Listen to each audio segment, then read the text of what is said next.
നമസ്കാരം. ആസാദി നൈറ്റ് എഡിഷനിലേക്ക് ഏവർക്കും സ്വാഗതം. നോക്കാം ഇന്നത്തെ പ്രധാനപ്പെട്ട വാർത്തകൾ. രാജ്യം യുദ്ധത്തിലേക്ക് തിരിച്ചടിയുടെ സമയവും സ്വഭാവവും സൈന്യത്തിന് തീരുമാനിക്കാമെന്ന് പൂർണ്ണ സ്വാതന്ത്ര്യം നൽകി പ്രധാനമന്ത്രി. സ്ഥലം മാറ്റം ലഭിക്കുമെന്ന പ്രതീക്ഷയിൽ ജോലി ചെയ്തില്ല. കണ്ണൂർ ഡെപ്യൂട്ടി കളക്ടർക്ക് സസ്പെൻഷൻ.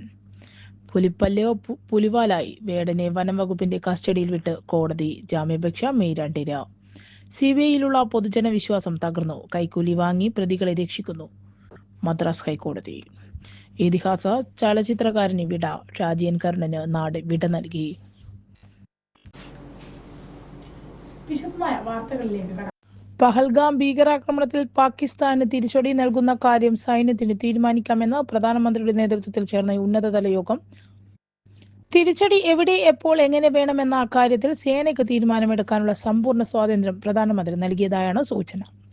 ബുധനാഴ്ച സുരക്ഷാ കാര്യങ്ങൾക്കുള്ള മന്ത്രിസഭ ഉപസമിതി യോഗവും കേന്ദ്ര മന്ത്രിസഭാ യോഗവും ചേരുന്നുണ്ട്. ഇതിനു മുന്നോടിയായാണ് ചൊവ്വാഴ്ച വൈകിട്ട് ഉന്നതതല യോഗം ചേർന്നത്. പ്രതിരോധ മന്ത്രി രാജ്നാഥ് സിംഗ്, ദേശീയ സുരക്ഷാ ഉപദേഷ്ടാവ് അജിത് ഡോവൽ, സംയുക്ത സേനാ മേധാവി അനിൽ ചൗഹാൻ എന്നിവരും യോഗത്തിൽ പങ്കെടുത്തു. പഹൽഗാം ഭീകരാക്രമണത്തിന്റെ പശ്ചാത്തലത്തിൽ നേരത്തെ തന്നെ ഉന്നതതല കൂടിക്കാഴ്ചകൾ നടന്നിരുന്നു.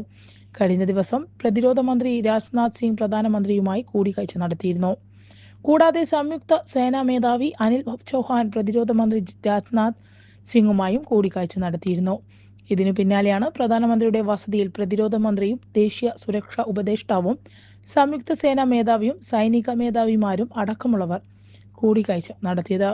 ബുധനാഴ്ച രാവിലെ 11 മണിക്കാണ് സുരക്ഷാ കാര്യങ്ങൾക്കുള്ള പാർലമെന്റ് ക്യാബിനറ്റ് ഉപസമിതി യോഗം.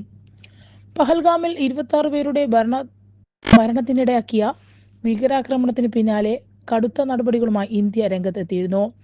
വാഗ അട്ടാരി ബോർഡർ അടക്കുകയും സിന്ധു നദി ജലകരാർ റദ്ദാക്കുന്ന നടപടികളുമായി ഇന്ത്യ മുമ്പോട്ട് പോയി. ഇന്ത്യയുടെ തിരിച്ചടി ഭയന്ന പാകിസ്ഥാൻ സൈനിക ശക്തി വർദ്ധിപ്പിക്കുന്ന നടപടികളിലെ അടക്കം കടന്നിരുന്നു. ഇന്ത്യൻ സൈന്യം പാകിസ്ഥാന് നേരെ ആക്രമണം നടത്താനുള്ള സാധ്യതയെക്കുറിച്ച് പാക് സൈന്യം അറിയിച്ചിട്ടുണ്ടെന്ന് പാക് പ്രതിരോധ മന്ത്രി ഖവാല മുഹമ്മദ് ആസിഫ് കഴിഞ്ഞ ദിവസം പറഞ്ഞിരുന്നു. പാക് പിന്തുണയോടെ പ്രവർത്തിക്കുന്ന ഭീകര സംഘടനയായ ലഷ്കർ എ തൊയ്ബയാണ് പഹൽഗാം ഭീകരാക്രമണത്തിന് പിന്നിലെന്ന് ഇന്ത്യൻ രഹസ്യാന്വേഷണ ഏജൻസികൾ നേരത്തെ കണ്ടെത്തിയിരുന്നു. ഇതിനു പിന്നാലെ പാകിസ്ഥാനെതിരെ ഇന്ത്യ കടുത്ത നടപടികൾക്ക് നീങ്ങുകയും ചെയ്തു. എന്നാൽ തങ്ങൾക്ക് പങ്കില്ലെന്ന പഹൽഗാമിൽ സ്വതന്ത്ര അന്വേഷണം വേണമെന്നായിരുന്നു പാകിസ്ഥാന്റെ നിലപാട്. ഇതിഹാസ ചലച്ചിത്രകാരന് വിട. ഷാജി എൻ കരുണന് നാട് വിട നൽകി. അന്തരിച്ച സംവിധായകൻ ഷാജി എൻ കരുണിന്റെ സംസ്കാര ചടങ്ങുകൾ പൂർത്തിയായി. തിരുവനന്തപുരം ശാന്തി കവാടത്തിൽ പൂർണ്ണ ഔദ്യോഗിക ബഹുമതികളോടെയായിരുന്നു സംസ്കാര ചടങ്ങുകൾ.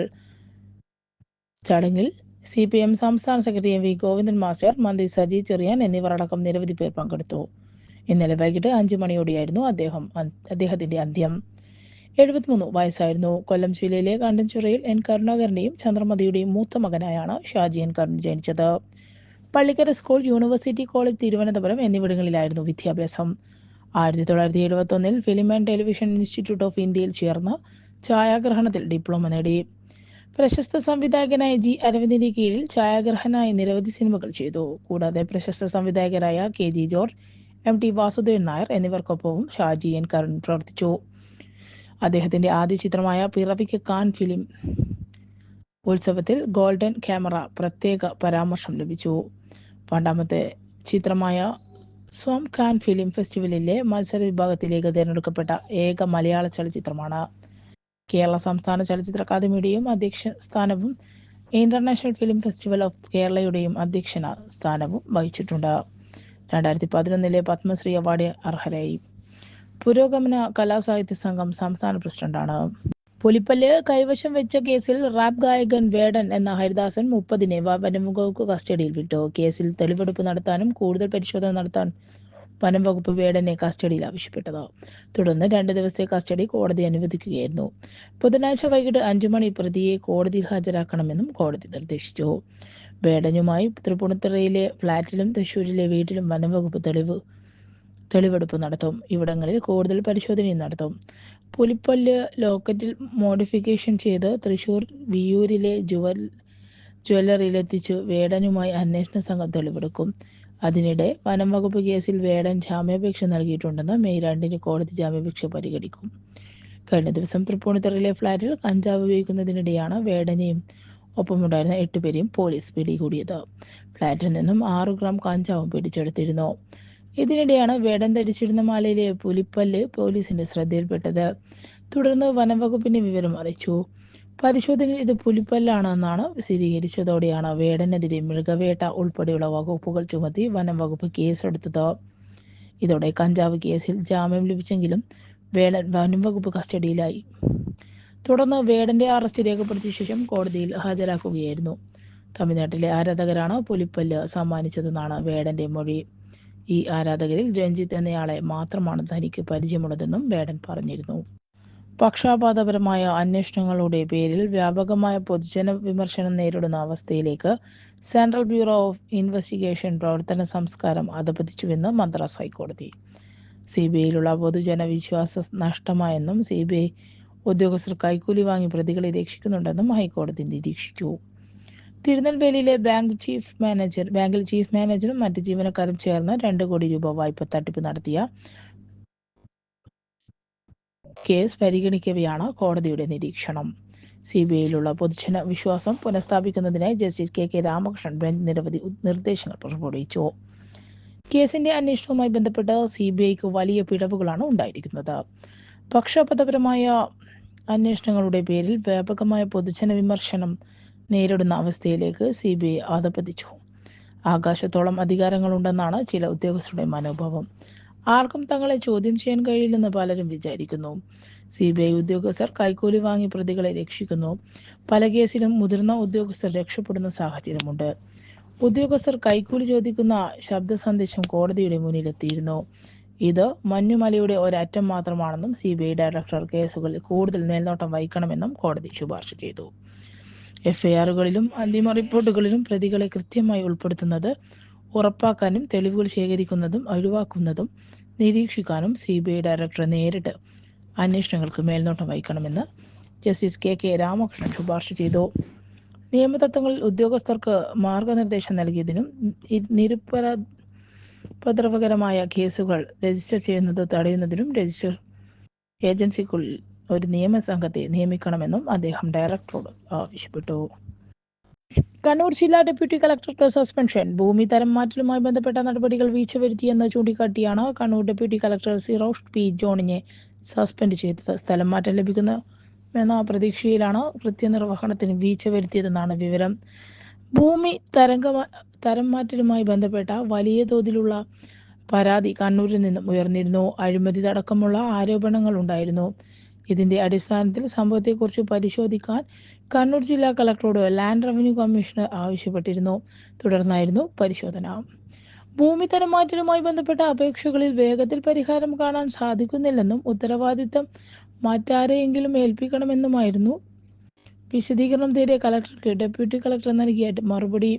അപേക്ഷകളുടെ എണ്ണം കൂടുതലാണെന്നും അതുകൊണ്ടാണ് അപേക്ഷകളിൽ തീരുമാനമെടുക്കാൻ വൈകുന്നതെന്നും വിശദീകരണത്തിൽ പറയുന്നു.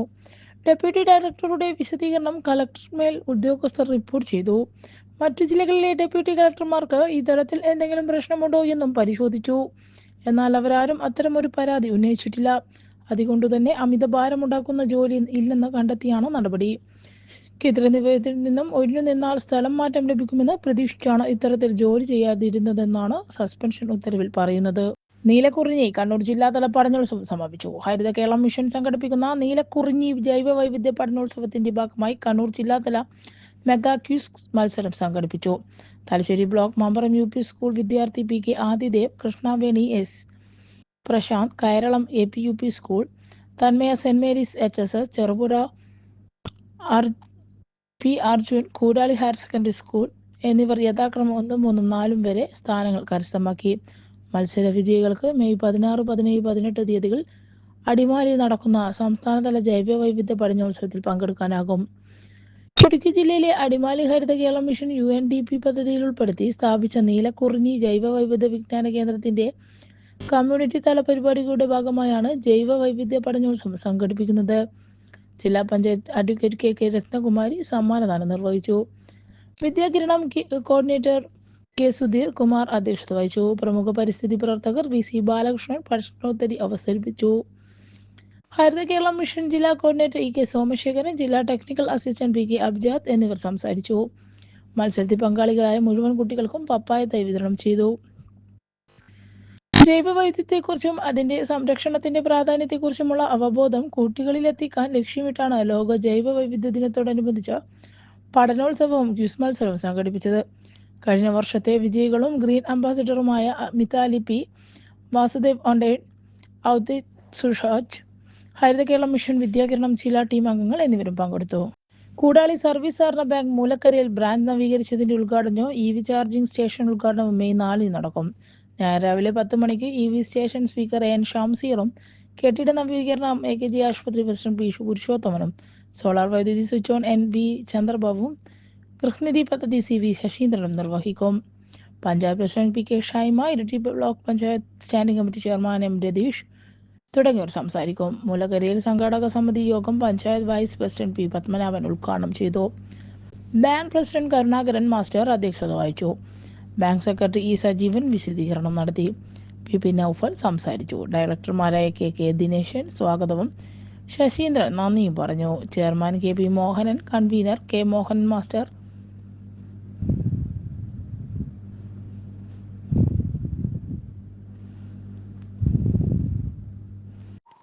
സുരേഷ് ഗോപി പുലിപ്പല്ലുമാല ഉപയോഗിക്കുന്നു, DGPക്ക് പരാതി. കേന്ദ്രമന്ത്രി സുരേഷ് ഗോപിയുടെ കഴുത്തിലും പുലിപ്പല്ല് കെട്ടിയ മാല ഉണ്ടെന്ന് പരാതി. വാടാനപ്പള്ളി സ്വദേശി മുഹമ്മദ് ഹാഷിമാണ് DGPക്ക് പരാതി നൽകിയത്. സുരേഷ് ഗോപി കണ്ണൂരിലും തൃശൂരിലും ഷർട്ട് ധരിക്കാതെ ഒരു പരിപാടിയിൽ പങ്കെടുക്കുന്ന ദൃശ്യങ്ങൾ സഹിതമാണ് പരാതി നൽകിയത്. വൈൽഡ് ലൈഫ് പ്രൊട്ടക്ഷൻ ആക്ട് ലംഘനമാണിതെന്നും പരാതിയിൽ പറയുന്നു. നിയമലംഘനം പരിശോധിച്ച് നടപടി സ്വീകരിക്കണമെന്നും പരാതിയിൽ ആവശ്യപ്പെടുന്നു. പുലിപ്പല്ല് കൈവശം വച്ചെന്ന കേസിൽ റാപ്പർ വേടൻ ഇന്ന് അറസ്റ്റിലായിരുന്നു.